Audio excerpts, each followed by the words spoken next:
Well, hey there, YouTube. Matt M. Roy back again. Back to you with another garage sale finds video. Wasn't expecting to get this today. It's really warm out, so I was planning on staying in most of the day.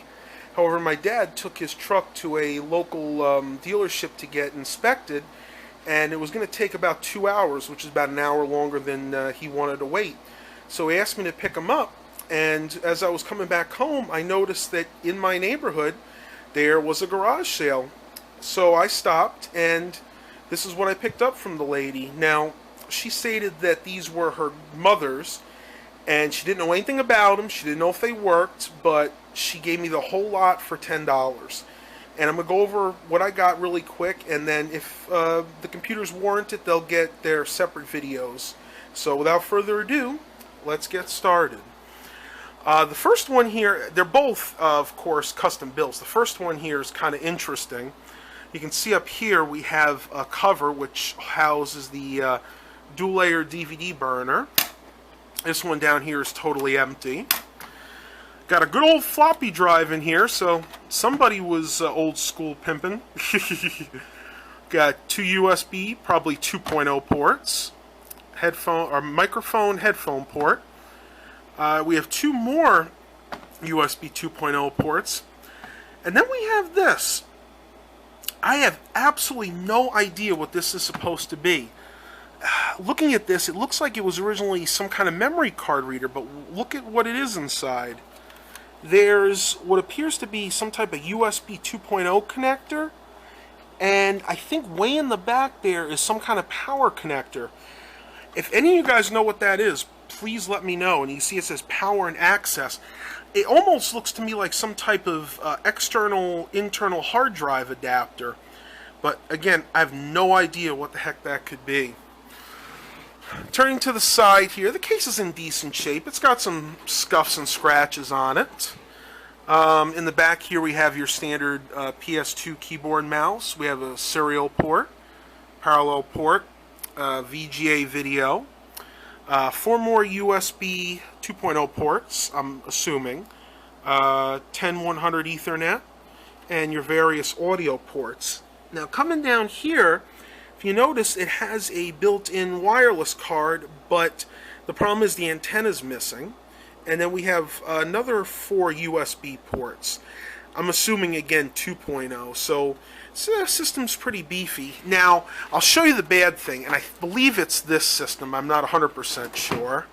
Let me take the cover off there real quick. I don't know if you can see it there, but we do have a bulging capacitor, which is right there. And unfortunately, that's the only one. So obviously, that had to do something to do with the power board. Probably that was probably one of the capacitors that brought power to the CPU. And as you can see, they took really good care of this. You can see a blanket of dust right on the heatsink.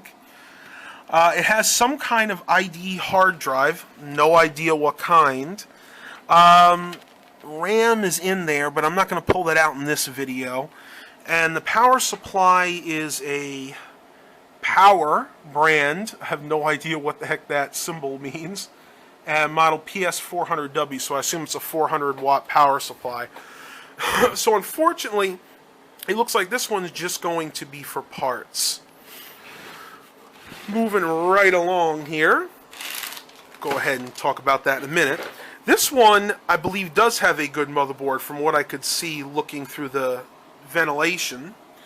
On top here we have a memory card reader, which doubles as front audio ports. We have mic in, front audio out, rear out, and center bass. So basically you have your entire surround sound ports on the front of this. 3 USB 2.0 ports, it says it right there. A FireWire port, and then you have your various array of memory card readers. And it looks like an eSATA port, but that's actually a regular SATA port, so I'm not exactly sure what they would be using that for.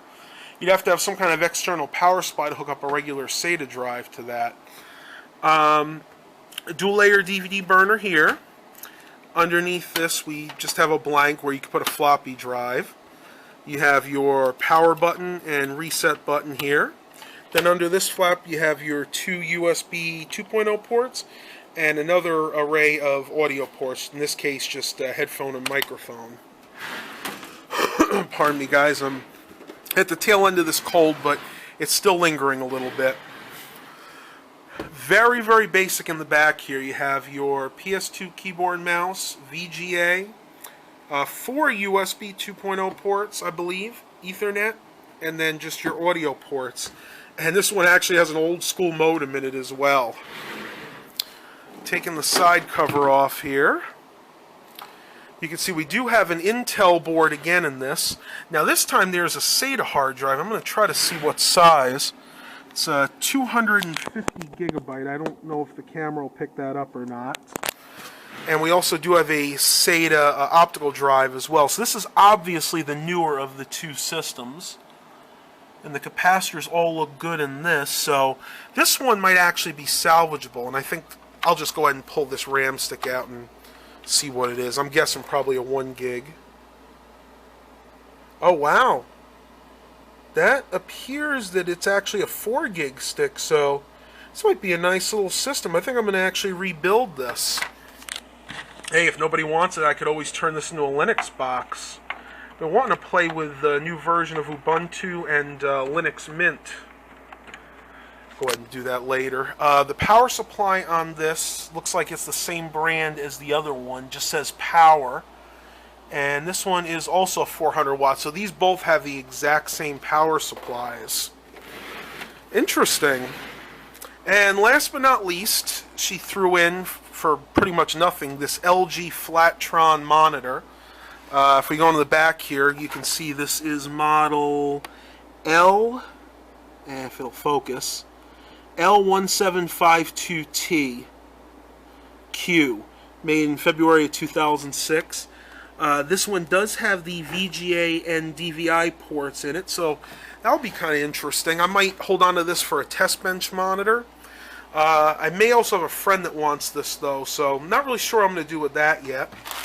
And of course, what good is a monitor without its power cord and VGA cable? So pretty much complete. Well, that's what I found today at the garage sales. Hope you guys enjoyed this video. Please remember to like and subscribe. And as always, have a blessed day, everybody.